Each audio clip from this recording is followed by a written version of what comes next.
Kote sa entrapment operation ng PNP Anti-Cybercrime Group ang dalawang ex-POGO workers dahil sa pagbebenta ng mga peking pera online.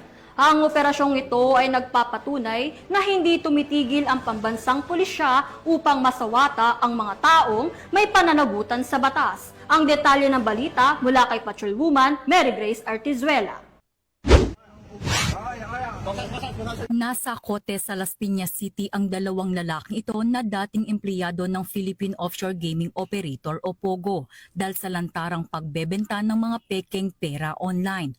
Ayon sa PNP-ACG, nagsimula ang investigasyon matapos makatanggap ng report mula sa Bangko Sentral ng Pilipinas tungkol sa talamak na bentahan ng pekeng pera sa social media. Sa isinagawang cyber patrolling ng mga otoridad, nadiskubring ibinebenta ng mga suspect ang bawat pekeng 1,000 peso bill sa halagang 150 pesos lamang.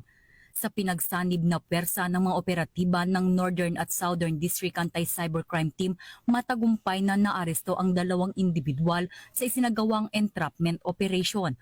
Nasabat ang nasa 150 piraso ng pekeng pera mula sa mga suspect. Started selling this fake money nung nag-stop na sila doon sa POGO operation.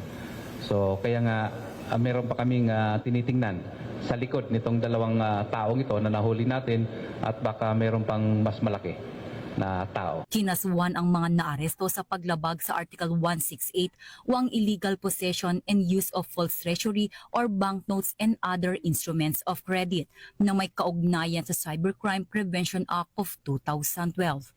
Mula dito sa Campo Crame, ako ang inyong PNN correspondent, Patrolwoman Mary Grace Artizuela, nagbabalita para sa Police News Network, Alagan ng Batas, tagataguyod ng Balitang Pulis.